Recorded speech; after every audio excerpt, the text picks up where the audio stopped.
첫 시간인데요. 함께 읽을 말씀은 열왕기하 17장 13절부터 18절까지입니다. 열왕기하 17장 13절에서 18절까지입니다. 여호와께서 각 선지자와 각 선견자를 통하여 이스라엘과 유다에게 지정하여 이르시기를 너희는 돌이켜 너희 악한 길에서 떠나 나의 명령과 율례를 지키되 내가 너희 조상들에게 명령하고 또 내 종 선지자들을 통하여 너희에게 전한 모든 율법대로 행하라 하셨으나 그들이 듣지 아니하고 그들의 목을 곧게 하기를 그들의 하나님 여호와를 믿지 아니하던 그들 조상들의 목같이 하여 여호와의 율례와 여호와께서 그들의 조상들과 더불어 세우신 언약과 경계하신 말씀을 버리고 험한 것을 뒤따라 허망하며 또 여호와께서 명령하사 따르지 말라 하신 사방 이방 사람을 따라 그들의 하나님 여호와의 모든 명령을 버리고 자기들을 위하여 두 송아지 형상을 부어 만들고 또 아세라 목상을 만들고 하늘의 1월 성신을 경배하며 또 바알을 섬기고 또 자기 자녀를 불 가운데로 지나게 하며 복술과 사수를 행하고 스스로 팔려 여호와 보시기에 악을 행하여 그를 경노하게 하였으므로 18절 같이 읽으실까요? 여호와께서 이스라엘에게 심히 노하사 그들을 그의 앞에서 제거하시니 오직 유다 지파 외에는 남은 자가 없으니라. 아멘. 지난 시간에 우리는 사무엘하 말씀을 총정리하는 시간을 가진 바 있습니다. 오늘은 그 뒤에 이어지고 있는 열왕기 상하 말씀을 나누는 첫 시간이 되었는데요. 열왕기, 버릴 열, 왕왕, 기록할 기. 말 그대로 이스라엘 왕들에 관한 역사 기록으로 히브리 성경에서는 멜라킴이라고 해서 왕들이라고 하는 제목으로 되어 있습니다. 솔로몬으로부터 바벨론 포로 시대 중기까지 대략 400년 정도의 역사를 다루고 있습니다. 앞서 사무엘서가 다윗 시대 역사 이야기였다고 한다면 열왕기는 그 뒤를 이은 솔로몬과 솔로몬 이후 남부 왕조의 왕들에 관한 역사라고 하겠습니다. 고대 랍비 문헌에 의하면은 예레미야 그 저자가 예레미야로 알려져 있긴 하지만 아쉽게도 정확한 저자는 알 수가 없습니다. 그렇다면 열왕기서는요 언제 왜 기록되게 되었을까 한번 살펴보겠습니다. 열왕기 25장이 마지막 장인데요. 그 마지막 장의 끝부분 25장 27절에서 30절을 보면은 유다왕 여호야긴에 대한 이야기가 나오고 있습니다. 익히 알고 계실 겁니다. 아주 짧은 내용이지만 굉장히 중요한 내용이죠. 결론과도 같은 그런 내용입니다. 요점은 이렇습니다. 남유다 여호야긴 왕이 바벨론에 포로가 되어서 잡혀간 지 37년이 되는 그때에 어떻게 되었냐면 옥에서 풀려났다라고 하는 것입니다. 그래서 바벨론 왕으로부터 바벨론 왕들의 그 지위처럼 굉장히 극진한 보호를 받게 되었다라고 하는 그러한 이야기입니다. 이 내용을 통해서 볼 때에 열왕기는 바벨론 포로 시대에 기록되었다고 볼 수가 있겠습니다. 그렇다면 열왕기는 왜 기록이 되게 되었을까요? 바벨론에 포로로 잡혀가 살고 있었던 유다 포로민들에게 있어서 가장 큰 질문이 있었을 것 같은데요. 어떤 질문이 그 마음 가운데 딱 있었을까요? 포로로 잡혀가서 살고 있는 그 포로민들 입장에서 어떤 질문을 가지고 있었을까요? 누구에게 물어봐도 아주 확실하고 시원한 대답을 해주는 사람이 없었던 그 질문. 그것은 이런 질문이었을 것입니다. 어떻게 여호와의 성전이 파괴가 될 수가 있느냐? 그래서 나라가 멸망당하고 어떻게 우리가 이렇게 이방 땅에 와서 포로 신세가 될 수 있는 것인가? 이러한 질문을 분명히 가지고 있었을 것입니다. 여호와께서는요, 이런 포로민들에게 그들이 직면하고 있는 현실에 대한 질문, 이 질문에 신학적인 해답을 주실 필요가 분명히 있었습니다. 그래서 열왕기 상하 말씀을 기록하게 하셨던 것이죠. 그렇다면 이 열왕기서를 통해서 여호와께서는 무엇을 말씀하고 계시는가라고 하는 것인데요. 열왕기서의 내용을 대충 아실 겁니다. 왕들에 대한 역사입니다. 그런데 그 남왕조, 북왕조 왕들에 대한 그런 역사 기록이 단순한 그런 역사 기록이 아니라 이 기록을 통해서 여호와께서 말씀하시고자 하는 바가 분명히 있었을 것이다, 있다라고 하는 것인데요. 그것은 이런 것입니다. 나 여호와는, 나는 언약한 다윗 왕조를 끝까지 보호하는 살아있는 여호와다라고 하는 것이었죠. 솔로몬 사후에 나라가 남북왕조로 쪼개지죠. 남유다는 솔로몬의 아들인 르호보암이 왕이 되었고, 북이스라엘은 솔로몬의 신하였던 여로보암이 왕이 되었습니다. 두 왕조는 하나같이 여호와 앞에 범죄를 하게 됐죠. 부패의 길을 걸어가게 되었습니다. 그러나 여기서 큰 차이점이 이제 부각이 되기 시작하는데요. 언약대로 세워진 다윗 왕조에서 이탈된 북이스라엘은 멸절당하게 되죠. 멸망당하게 됩니다. 왕조가 오래가지 않고 멸절당하고 급기야 나라가 완전히 멸망당하게 되죠. 그런 남유다는 어떻습니까? 남유다는 그 다윗 왕조는 여호와께서 진멸하지 않으시고 보호해 주셨다라고 하는 것입니다. 그래서 열왕기서의 주제가 이탈 왕조의 멸망이죠. 근데 사실 이탈된 왕조가 멸망당했다라고 하는 그 메시지가 핵심이 아니고, 똑같이 남유다도 멸망당에 마땅하지만 여호와께서 언약에 근거해서 분명히 멸절치 아니하시고 보호해 주셨다라고 하는 것이 이제 굉장히 중요한 핵심 메시지가 되겠습니다. 우리는 이러한 역사 섭리를 보고서 질문을 하지 않을 수가 없습니다. 어떠한 질문이요? 왜 똑같이 부패하고 범죄했는데 여호와는 북이스라엘만 진멸하시는가라고 하는 질문입니다. 이에 대해서 우리는 여호와 하나님의 언약하시고 성취하시는 그런 섭리를 통해서 이해할 수가 있습니다. 지금 네 번째인데요. 넘겨주세요.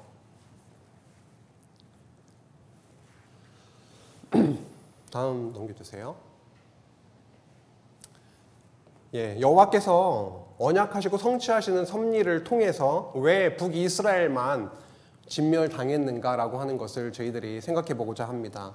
사실 결론부터 말씀드리면은 사실 언약 때문에 그렇습니다. 앞서 세운 다윗 언약 때문에 북이스라엘은 멸망당했지만 남유다는 존속되고 보호되었다라고 하는 것입니다. 하나님은 창세기 1장 28절에서 아담에게 하나님 나라에 관한 언약을 베푸십니다. 세우십니다. 하나님이 그들에게 복 주시며 하나님이 그들에게 이르시되 생육하고 번성하라, 땅에 충만하라, 땅을 정복하라, 바다의 물고기와 하늘의 새와 땅에 움직이는 모든 생물을 다스리라. 그래서 자손, 땅, 통치의 언약을 세우십니다. 그런데 아담 언약에 있어서 창세기 1장 28절만 중요한 것이 아니라 요즘 담임 목사님을 통해서 계속 저희들이 창세기 1장부터 3장까지의 내용이 너무도 중요한 복음이 원형적으로 들어있다라고 하는 것을 깨달아가고 있습니다. 아담 언약에 있어서 창세기 1장 28절 너무 중요하죠. 그런데 뒤에 선악을 알게 하는 나무의 실과도 나오고 생명과도 나온다라고 하는 사실입니다. 하나님의 나라를 어떻게 이루어주냐면 죽이고 살리는 방식으로 이루어주겠다라고 하는 것이 아담 언약의 핵심입니다. 그 언약대로 그대로 마지막 아담인 그리스도께서 오셔서 죽고 사시는 방식으로 십자가로 결국은 언약하신 하나님의 나라를 이 땅에 이루어 주시는 것이죠.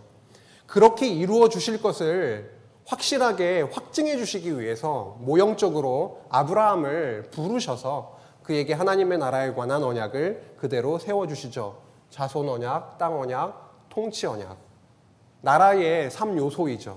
이렇게 나라를 분명히 세워주겠다라고 하는 언약을 아브라함에게 세우십니다. 그래서 아브라함과 이삭과 야곱에게 그 언약이 계승이 되어 가는 내용이 창세기 쭉 흘러가고 있음을 저희들이 이렇게 잘 알고 있습니다.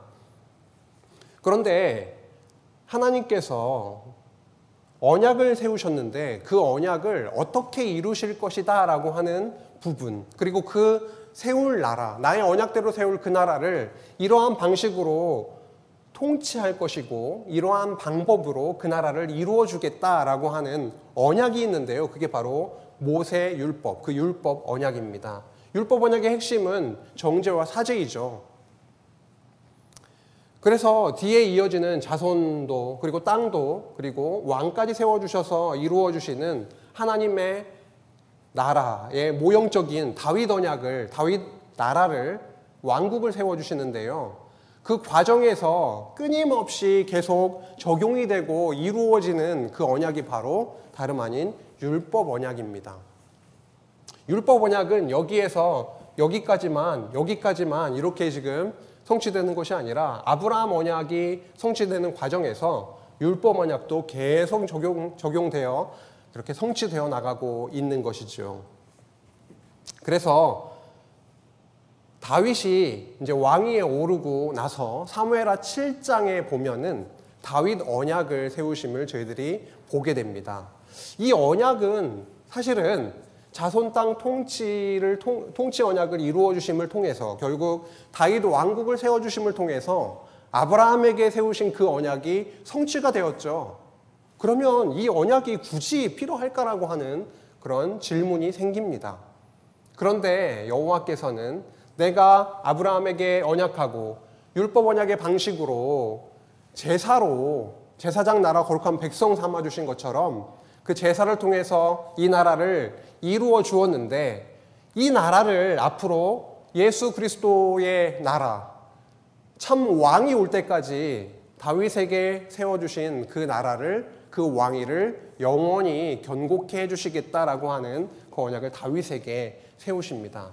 그 언약대로 계속 성취되어져 나가는 것이죠. 율법 언약은 여기까지만 적용되는 것이 아니라 그 율법을 그리스도께서 이루시기 때문에 계속해서 적용되어져 나갑니다. 율법 언약의 적용이라고 했을 때 죽음과 그렇죠? 정죄와 사죄라고 하는 것인데요.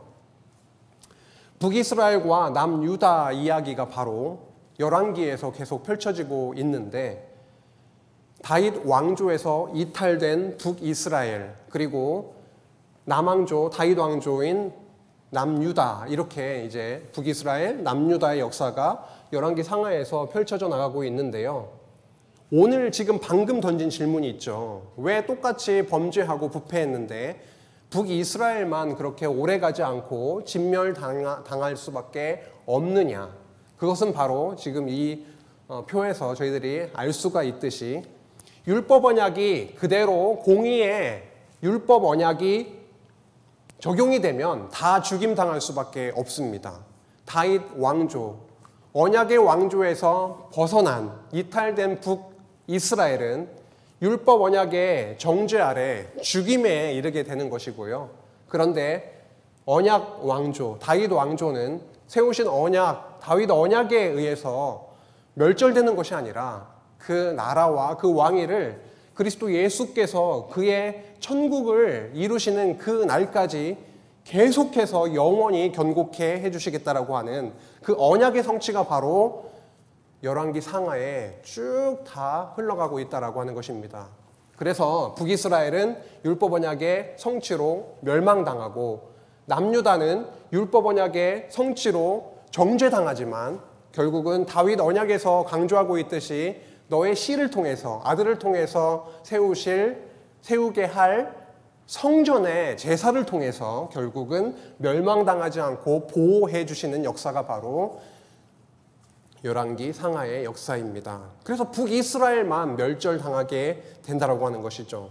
방금 저희들이 간략하게 살펴봤듯이 열왕기 상하는 여호와께서 세우신 아브라함 언약 그리고 모세 율법 언약 그리고 다윗 언약의 근거에서 그런 성취의 맥락에서 이해할 수가 있습니다. 남유다도 언약 왕조에서 이탈된 북이스라엘처럼 진멸당해서 마땅했습니다. 그러나 언약에 신실하신 그리고 자비와 은혜가 풍성하신 그 여호와께서 남유다 왕조를 끝까지 보호해 주셨던 것입니다. 다윗 언약대로 참 왕이요 그리고 참 성전으로 성전이신 그리스도가 오시기까지 말이죠. 이에 대한 자세한 나눔은 앞으로 열왕기서 본문을 통해서 더 풍성하고 깊어질 것으로 생각이 됩니다. 이렇게 열왕기서가요, 하나님 나라에 관한 언약과 성취의 흐름 속에서 읽힙니다. 그렇다면은 앞에 나왔던 사무엘서와의 관계는 어떻게 될까요? 어떻게 연결되고 있을까요? 사무엘서 역시도 언약된 나라를 세워주시는 그러한 내용이었죠. 그런데 그 뒤에 이어지고 있는 열왕기서와의 연결성은 어떻게 될까라고 하는 것인데요. 저희가 마태복음을 읽다가 그 다음 마가복음을 읽거나 사사기를 읽다가 여호수아를 읽게 되거나 창세기를 읽다가 출애굽기를 읽게 되거나 할 때 창세기 따로 출애굽기 따로 이렇게 보지 않잖아요. 오늘도 사무엘서를 마감하고 열왕기서로 넘어가서 새로운 시작이긴 하지만 사무엘서와의 연결을 생각하지 않을 수가 없습니다. 그런데 놀라운 것은 사무엘서와 열왕기서가 긴밀하게 연결되고 있다라고 하는 것입니다. 어떤 주제요? 성전이라고 하는 그 주제로 강력하게 연결되고 있습니다. 사무엘서를 한번 잠시 떠올려 보시면은요, 다윗의 죄악, 범죄가 굉장히 많이 노출이 되고 있죠. 밧세바를 강간한 사건이라던가 그녀의 남편이었던 우리아를 전쟁터에 이렇게 위험한 곳으로 가게 해서 죽게 살인교사를 한 살인죄죠. 그리고 여호와보다 군사를 더 의지했던 인구조사와 같은 그런 대표적인 그런 범죄들이 다윗의 그러한 범죄의 예들입니다. 이러한 다윗은요, 율법 언약에 의하면은 죽임당에 마땅한 자입니다. 그러나 다윗은 여호와께서 세우신 다윗 언약에 따라서 여호와의 은혜를 그렇게 누리게 됐습니다. 특히 사무엘하 마지막 장이죠. 24장. 24장의 내용은 아주 중요한데요. 다윗은 인구조사를 하게 되죠. 그런데 인구조사를 하게 된 후에 여호와께서 재앙을 내리십니다. 전염병 재앙을 내리십니다.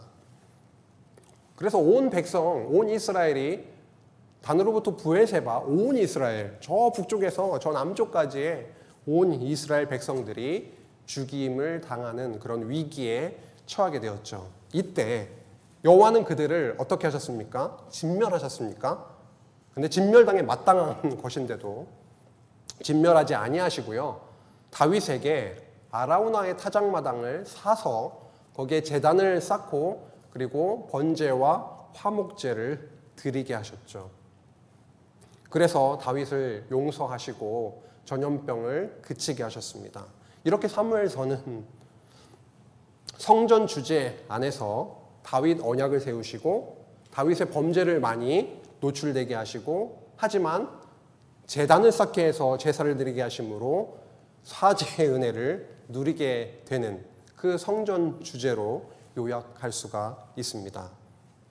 그런 다음에 어디가 시작되는 거죠? 그렇습니다. 열왕기 상이, 열왕기 상하가 이제 시작이 되는 거죠.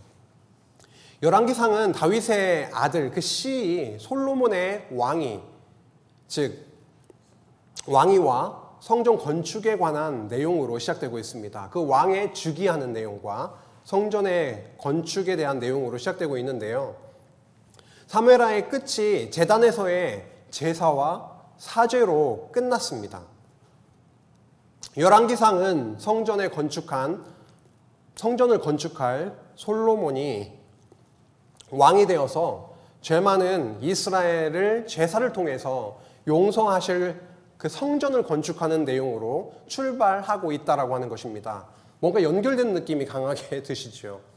사무엘서는 제사와 용서로 끝나고 그리고 열왕기서는 성전 건축으로 시작되고 있다라고 하는 것입니다. 다윗 언약에서 여호와께서 다윗의 씨 아들을 세워서 여호와의 이름을 위하여 성전을 건축하게 하고 그의 나라 왕위를 영원히 견고하게 하시겠다라고 그렇게 하셨는데 그게 사무엘하 7장 13절에 나오죠. 이 언약이 열왕기상 시작부터 성전을 중심으로 성취되어 나간다라고 하는 것입니다. 다시 말하면 여호와께서 이스라엘을 제사장 나라로 삼으시고 성전 제사를 통해서 은혜로 나라를 통치하시겠다라는 율법 언약의 성취가 열왕기에 구체적으로 펼쳐져 나가고 있습니다.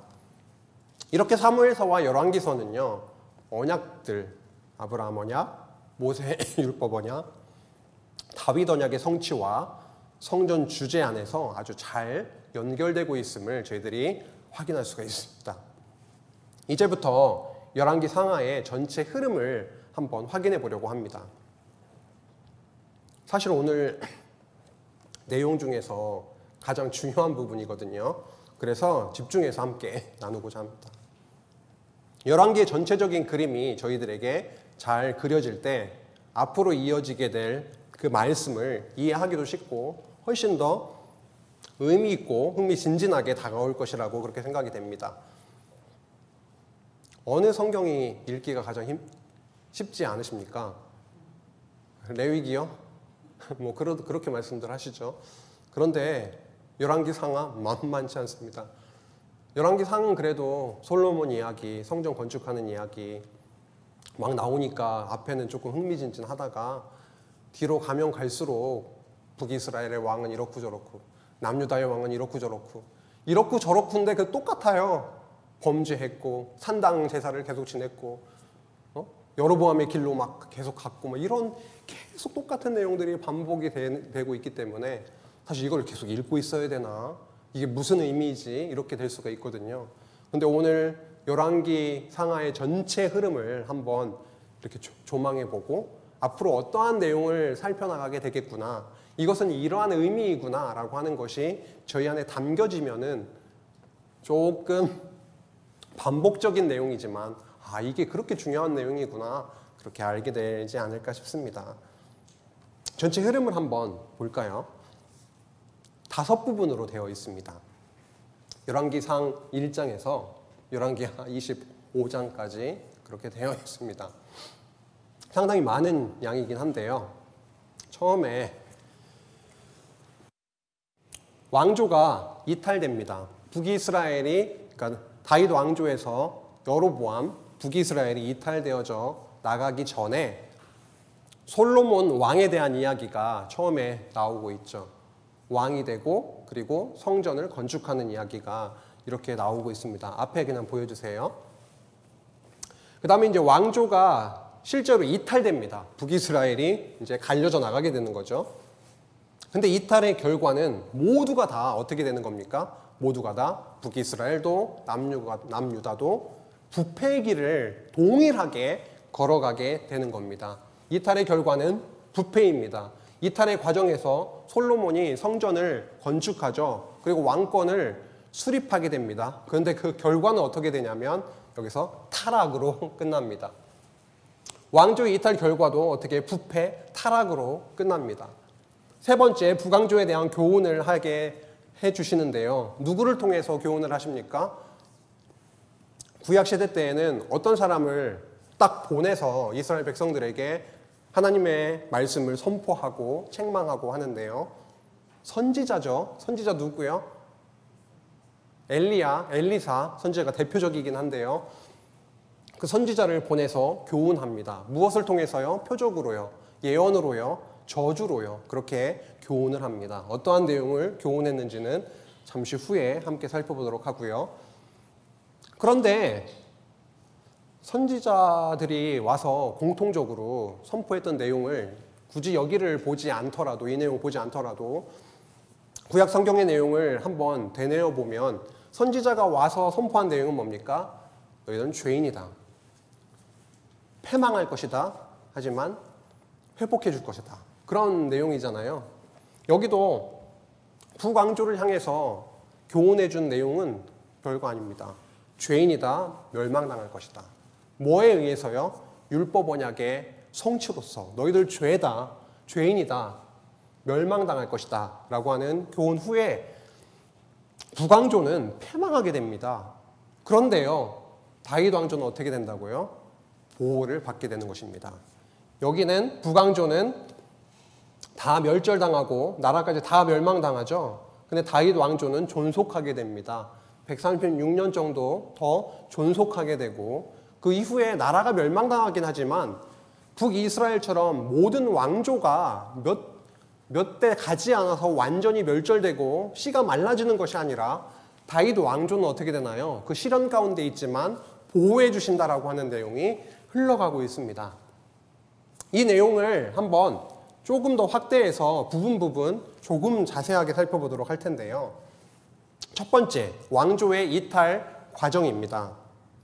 솔로몬이 왕권 수립과 그리고 성전 건축과 솔로몬의 결국은 그 왕권 수립의 결과로서 타락하는 내용으로 그렇게 끝나고 있는 부분입니다. 열왕기 기자는요, 가장 먼저 솔로몬 왕의 즉위 내용을 다루고 있습니다. 형 아도니아가 있었는데요. 아도니아가 그 왕위를 빼앗으려고 했죠. 그것이 현실화되는 것 같았습니다. 하지만 결국은 수포로 돌아갔죠. 역대상 22장 9절에서 10절에 보면은 그 여호와께서 이름까지 거론하면서 다윗의 뒤를 이을 왕은 솔로몬이다 이렇게 밝히고 있습니다. 결국은 그렇게 언약하신 대로 그의 씨, 그 다윗의 씨 솔로몬이 왕위에 오르게 되었죠. 여호와는 솔로몬에게 풍성한 지혜를 주셨습니다. 어느 정도의 풍성한 지혜였느냐 하면은요, 열왕기상 4장 29절에서 30절 말씀에 보면 이렇게 나와 있습니다. 하나님이 솔로몬에게 지혜와 총명을 심히 많이 주시고 또 넓은 마음을 주시되 바닷가에 모래가 같이 하시니 솔로몬의 지혜가 동쪽 모든 사람의 지혜와 애굽의 모든 지혜보다 뛰어난지라. 엄청난 지혜를 쏟아 부어주셨습니다. 누구에게요? 솔로몬에게요. 왜 지혜를 이렇게 주셨을까요? 물론 과정에서는 제가 이렇게 많은 자들을 혼자 뭐 할 수 없다고요? 재판할 수가 없으니 저에게 지혜를 주시기를 원합니다. 그래서 지혜를 주셨죠. 너가 부귀 영화까지 또 부어주시긴 했습니다. 왜 이렇게 풍성한 지혜를 주셨을까요? 무엇과 관련이 있을까요? 성전 건축과 관련이 있습니다.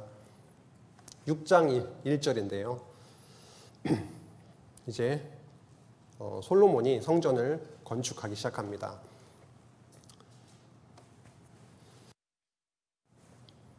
이스라엘 자손이 애굽 땅에서 나온 지 480년이요. 솔로몬이 이스라엘 왕이 된 지 4년 15월 곧 둘째 달에 솔로몬이 여호와를 위하여 성전 건축하기를 시작하였더라. 솔로몬이 7년에 걸쳐서 성전을 건축하죠. 6장 38절에 보면 나와 있는데요. 이 성전 건축이 너무 중요합니다. 이스라엘 역사에 있어서요. 왜냐하면 죄 많은 이스라엘이었기 때문입니다. 그렇기 때문에 성전 건축은 죄인에게 있어서는 너무도 복된 일이고요. 은혜였습니다. 죄인은 성전 없이 도대체 하루도 살 수가 없습니다. 그래서 이스라엘 나라는 제사장 나라라고 그렇게 명명하셨죠. 그리고 아침 저녁으로 계속해서 상번제라고 해서 제사가 드려졌습니다. 그래서 죄 많은 이스라엘 백성들은 성전 없이는 살 수가 없었습니다. 우리는 어떻습니까? 허물과 죄로 죽었던 우리는요, 성전 되시는 예수 그리스도 없이는 살 수가 없습니다. 성전은 죄 많은 이스라엘 백성에게 있어서 생명과도 같았습니다. 솔로몬은 성전 건축을 마치고 나서 봉헌을 하게 되고요. 그리고 여호와께 이렇게 기도를 했습니다. 열왕기상 8장 29절에서 30절인데요. 함께 읽어보시면 좋겠습니다. 시작. 주께서 전에 말씀하시기를 내 이름이 거기 있으리라 하신 곳 이 성전을 향하여 주의 눈이 주야로 보시오며 주의 종이 이곳을 향하여 비는 기도를 들으시옵소서. 주의 종과 주의 백성 이스라엘이 이곳을 향하여 기도할 때에 주는 그 간구함을 들으시되 주께서 계신 곳 하늘에서 들으시고 들으시사 사하여 주옵소서. 들으시고 들으시사 사하여 주옵소서. 굉장히 강조하고 있습니다. 제발 좀 진짜로 꼭 들어주시고 우리의 죄를 사하여 주시기를 원합니다. 어디를 향해서 기도하면요? 성전을 향해서 기도하면 용서해 주시기를 원합니다. 이렇게 성전을 건축하고 기도한 솔로몬은요, 역설적이게도요, 성전을 통한 은혜가 정말로 필요한 자임에 그렇게 임을 알게 해주십니다. 북이 영화 가운데 솔로몬은 더 여호와 하나님을 따르고 이 북이 영화를 나에게 듬뿍 주신 그 여호와를 잊지 아니하고 경외하는 길로 한 걸음 한 걸음 더 나아가게 된 것이 아니라 오히려 반대의 길로 가게 되었습니다. 그 결과 나라도 둘로 나뉘게 될 것이다 라고 하는 그런 말씀을, 총천벽력과 같은 말씀을 또한 듣게 되죠. 그 내용이 열왕기상 11장 9절에서 11절까지 나오고 있습니다. 9절에 보면은요, 솔로몬이 마음을 돌렸다라고 나오네요. 어디로 향했던 마음이요? 여호와께 분명히 마음이 향해 있었는데 그 마음을 돌려 이스라엘의 하나님 여호와를 떠남으로 여호와께서 그에게 진노하시니라. 여호와께서 일찍이 2번이나 그에게 나타나시고, 직접 나타나셨네요. 솔로몬에게 한 번이 아니고 2번이요. 이 일에 대하여 명령하사 다른 신을 따르지 말라 하셨으나 그가 여호와의 명령을 어떻게 했다고요? 지키지 않았으므로. 솔로몬이 여호와 하나님의 말씀을 듣고 지키지 않았다라는 게 잘 어울리지 않지만요, 오늘 본문 말씀은 이렇게 증언하고 있습니다. 솔로몬은 여호와의 명령을 지키지 않았다. 여호와께서 솔로몬에게 말씀하시되 내게 이러한 일이 있었고 또 내가 내 언약과 내가 내게 명령한 법도를 지키지 아니하였으니 내가 반드시 이 나라를 내게서 빼앗아 내 신하에게 주리라. 이러한 어떤 언약대로요, 결국은 그 나라가 어떻게 된다고요? 북이스라엘과 남유다로 갈라지게 되는 역사가 이어지게 됩니다. 이 내용이 두 번째 왕조 이탈의 결과로서 12장, 열왕기상 12장으로 16장까지 이어집니다. 그렇게 북이스라엘과 남유다로 그렇게 나누어진 이후에 남왕조와 북왕조의 모습을 그 본문을 통해서 확인을 해보면 어떻습니까? 두 왕조 모두 여호와께 부패하고 타락의 길을 걸어가게 됩니다. 북이스라엘 왕이었던 여로보암은요, 본문을 띄워주시긴 하는데 읽진 않겠습니다. 열왕기상 12장 26절과 28절에 의하면은 여로보암은 두려운 마음이 있었습니다. 이러다가 예루살렘에 성전이 있는데 성전을 향해서 다 우르르르 북이스라엘 사람들이 몰려가면 어떻게 하지? 이런 두려움이 있었습니다. 그래서 두 금송아지를 만들었죠. 그래서 단과 베델에 두고 예루살렘까지 가지 않아도 된다. 이 송아지가 어떤 송아지냐? 이스라엘아, 이는 너희를 애굽 땅에서 인도하여 올린 너희의 신들이라라고 하면서 그 금송아지를 섬기게 한 아주 큰 부패의 길을 그렇게 선포해 나갔습니다. 금송아지라고 하니까 출애굽기 32장 생각이 나시죠? 출애굽한 이후에 이 송아지가 우리를 여기까지 인도한 여호와다라고 하면서 여호와 하나님을 등지고 버리는 일이 있었죠. 남유다는 어떻습니까? 르호보암이었죠. 르호보암이 왕이었는데 열왕기상 14장 22절에서 23절 말씀을 보면은요, 아주 다른 어떠한 조상들이 행한 일, 그 범죄보다도 아주 뛰어나게 행했다라고 그렇게 표현을 하고 있습니다. 여호와 하나님을 섬기는 일에 아주 뛰어났다가 아니라 여호와 하나님을 섬기지 않고 악을 행하는 데 있어서 아주 뛰어났다라고 그렇게 적고 있고요. 결국 그로 인해서 여호와를 노엽게 하였고, 그들이 어떤 일을 행했냐면 결국 모든 푸른 나무 아래에 산당을 짓고 우상을 섬기고 아세라상을 그렇게 세워서 여호와 하나님을 버리는, 우상을 섬기며 살게 되는 그러한 길로 가게 되었다라고 하는 것입니다. 결국 이탈된 결과는 북이스라엘도 그렇고 남유다도 그렇고 모두 여호와 하나님을 등지고 우상을 섬기며 그렇게 살아갔다, 부패의 길을 걸어갔다라고 하는 것이고요. 이렇게 부패 가운데 있었던 남부광조 이스라엘 백성들에게 여호와께서 누구를 보내시냐면 선지자들을 보내게 됩니다. 그래서 세 번째 단락으로 넘어가죠. 북왕조에 대한 교훈의 내용으로 넘어갑니다. 열왕기상 17장으로부터 열왕기하 8장 15절까지인데요. 선지자들의 교훈 내용입니다. 아까도 잠시 언급은 드렸지만 선지자를 통해서 하시는 일은 뭐냐면 그들의 죄악의 현실에 대해서 책망합니다. 그리고요, 경고하죠. 모세 율법에 따라서 여호와의 공의를 실현하실 것을 선포하게 하십니다. 멸망당할 것이다. 죽음에 이르게 될 것이다. 여호와께서 선지자를 죄악된 언약 백성에게 이렇게 보내셔서 표적으로, 예언으로, 그리고 저주로 교훈하셨습니다. 열왕기상 21장 20절에서 22절 말씀에 보면은요, 엘리야와 그 선지자죠. 엘리야 선지자와 아합과의 그런 대화가 나오고 있습니다. 아합이 엘리야에게 이르되 내 대적자여 내가 나를 찾았느냐? 대답하되 내가 찾았노라.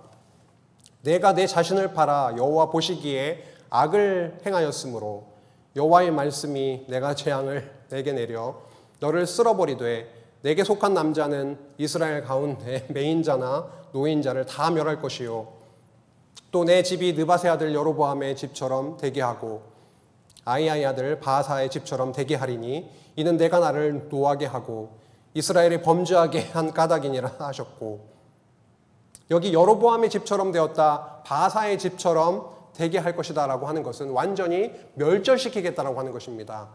몇 대 가지 않아서 북이스라엘의 왕조는 다 진멸됩니다. 씨가 말라지는 것입니다. 이렇게 아합의 아합 왕조 역시도 그렇게 될 것이다 라고 선언하고 있는 것이죠.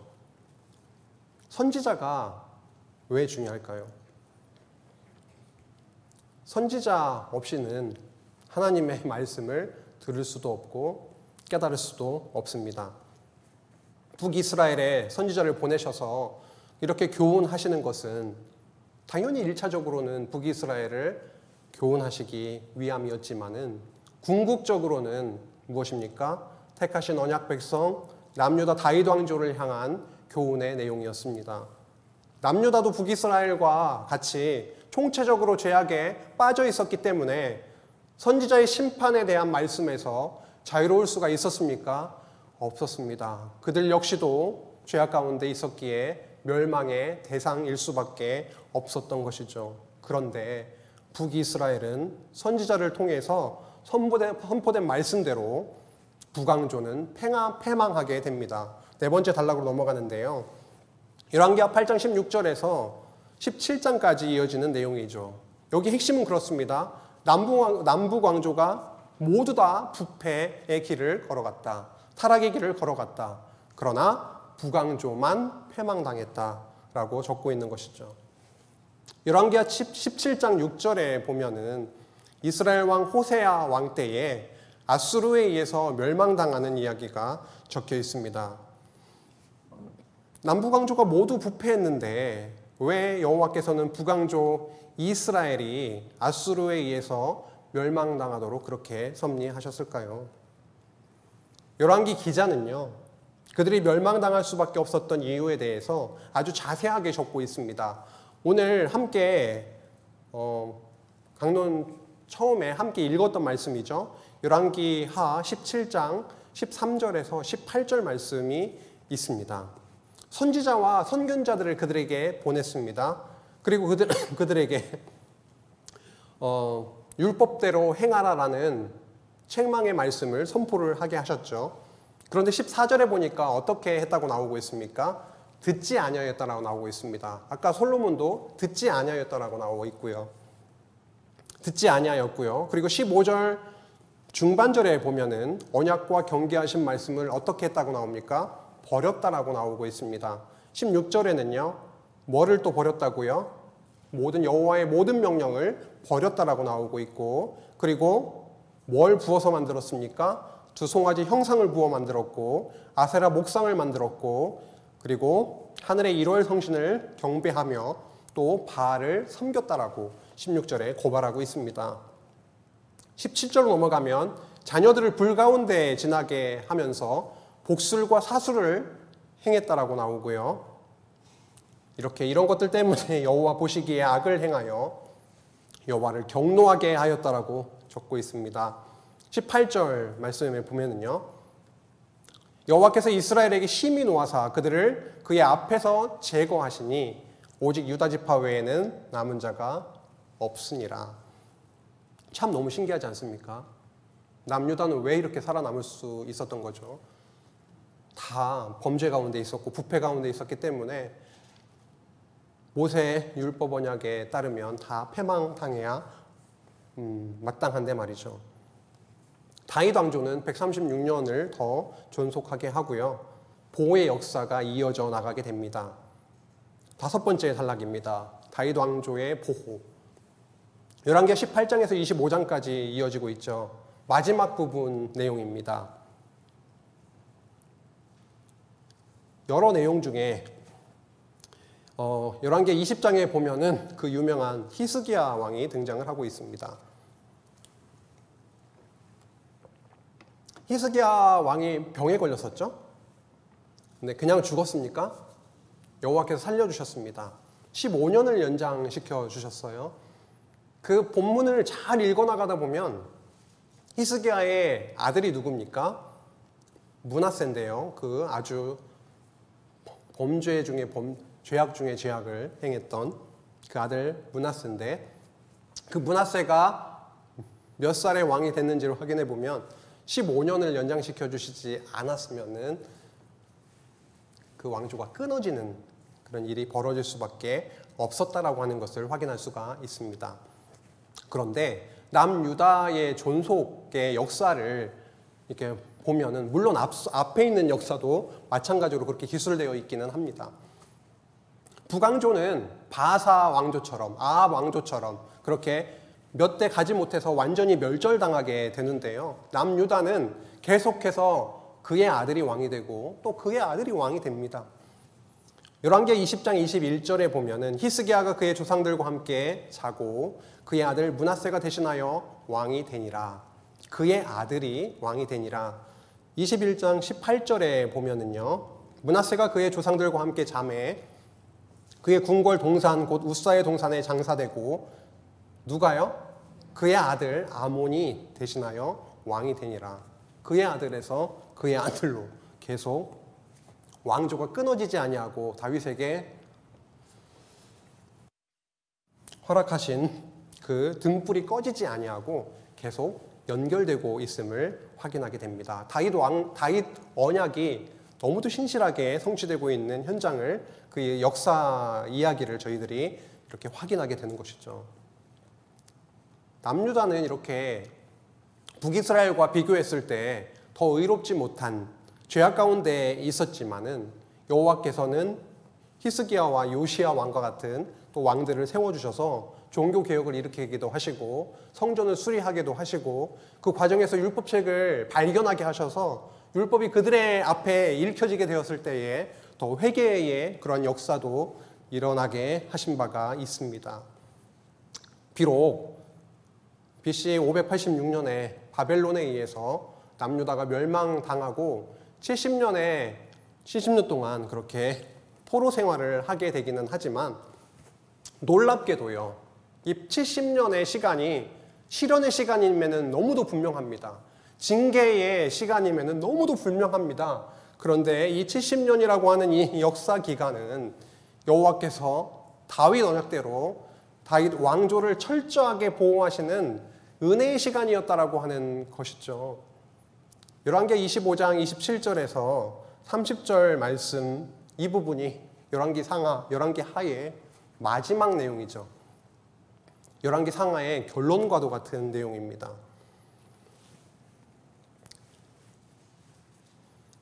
27절 유다의 왕 여호야킨이 사로잡혀 간 지 37년 곧 바벨론의 왕 에윌 무로닥이 즉위한 원년 12월 그달 27일에 유다의 왕 여호야킨을 옥에서 내놓아 그 머리를 들게 하고 그에게 좋게 말하고 그의 지위를 바벨론에 그와 함께 있는 모든 왕의 지위보다 높이고 그 죄수의 의복을 벗게 하고 그의 일평생에 항상 왕의 앞에서 양식을 먹게 하였고 그가 쓸 것은 날마다 왕에게서 받는 양이 있어서 종신토록 끊이지 아니하였더라.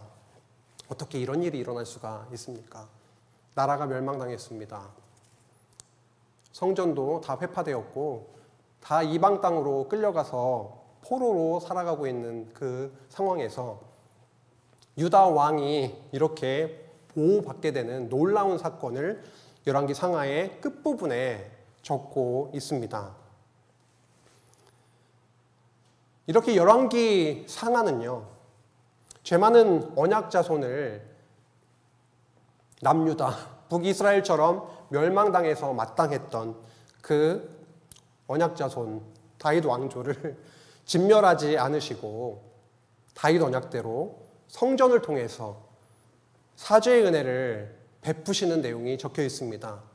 그래서 결국은 다윗의 나라와 왕위를 영원히 경고케 하시겠다는 그 언약을 성취해 가시는 그 놀라운 역사를 저희들이 함께 살펴보았습니다. 이것이 열왕기 상하의 핵심적인 내용입니다. 그래서 결국 참 왕이시고 천국의 왕이신 예수 그리스도께서 이 땅에 오시기까지 그렇게 보호해 주셨다고 하는 것이죠.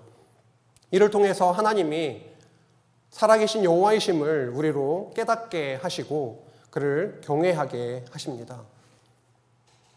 여호와 앞에서 총체적으로 부패했던 남북왕조의 모습은 정확하게 우리의 모습임을 알게 해줍니다. 다윗 왕조에서 이탈된 그 북이스라엘이 율법 언약에 따라서 심판받아 멸망했던 것처럼 우리 역시도 율법의 정죄를 피할 수 없는 죄인이었었습니다. 그러나 동일하게 부패했던 남유다 백성이 다윗 언약대로 성전을 중심으로 사죄의 은혜를 누렸던 것처럼 우리 역시도 참 성전으로 이 땅에 오신 예수 그리스도 안에서 죄로부터의 해방과 안식을 누리게 되었다라고 하는 놀라운 사실입니다. 우리 힘으로 다윗 왕조에 속해져 있는 것입니까? 벗어났던 다윗 왕조에서 벗어난 이탈된 왕조는 그 율법 언약대로 멸망당했지만 다윗 왕조는 언약대로 보호되었던 것처럼 다윗 언약에서 성전을 세워서 용서해 주시겠다라고 하셨던 그 언약대로 그렇게 보호하셨던 것처럼 우리를 그리스도 안으로 불러주셔서 율법의 언약이 바로 우리들에게 쏟아지게 하신 것이 아니라 예수 그리스도 위에 쏟아지게 하시고 십자가로 그 율법의 요구를 모두 다 성취하시고 우리를 그 죄에서 완전히 해방시켜 주신, 우리도 다 멸절당하고 멸망당에 마땅할 자들이었지만 결국 예수 그리스도의 승리로 말미암아 우리를 하나님의 나라의 백성으로 이끌어 가신다라고 하는 그 사실을 저희들에게 알려주시고 있습니다. 열왕기 말씀이야말로 복음 중에 복음입니다. 율법 언약에 근거한 공의의 심판과 다윗 언약대로 성전을 통한 사랑의 용서가 성취된 은혜의 복음 역사가 바로 열왕기 상하의 내용입니다. 이렇게 하나님은 정말로 신실하신 분이시고 사랑으로 때리시기도 하시는 분이시지만 분명히 사랑으로 싸매시는 분이심을 저희들이 확인하게 됩니다. 여호와는 언약하신 하나님의 나라, 그가 언약하신 하나님의 나라는 오직 여호와의 능력과 자비로 언약자 손에게 성취해 주심을 저희들로 깨닫게 하십니다. 열왕기 말씀을 통해서 오늘 함께 나눈 것처럼 하나님의 나라인 교회와 그리고 우리 성도를 언약대로 공의와 사랑으로 통치하시는 하나님을 더 풍성히 깨닫고 찬양하며 복 누리는 성도들이 되게 하시기를 간절히 바랍니다. 기도하시겠습니다. 하나님 아버지, 참으로 감사합니다. 우리로 하나님의 나라의 백성으로 삼으시고 우리는 북이스라엘처럼 여호와 하나님 앞에, 그리스도 앞에 죄 많은 자들이었지만 그리스도를 통하여 하나님의 나라의 백성으로 삼아주시고 참 생명과 기쁨을 누리게 하시는 하나님의 크신 은혜에 너무도 감사를 드립니다. 우리들 안에 어떠한 선함이 없는 줄 고백하며 하나님께서 하늘로부터 주시는 그 하나님 나라의 은혜를 누리고 나누고 그것으로 인해서 정말로 복된 생활을 하루하루 해나가는 정말 놀라운 하나님의 백성이 될 수 있도록 주님께서 인도하여 주시고 망할 수밖에 없었던 우리이지만 언약대로 다윗 언약대로 예수 그리스도의 십자가의 성취로 우리에게 귀한 생명을 주신 여호와 하나님 아버지께 감사드리며 예수님의 이름으로 기도했습니다. 아멘.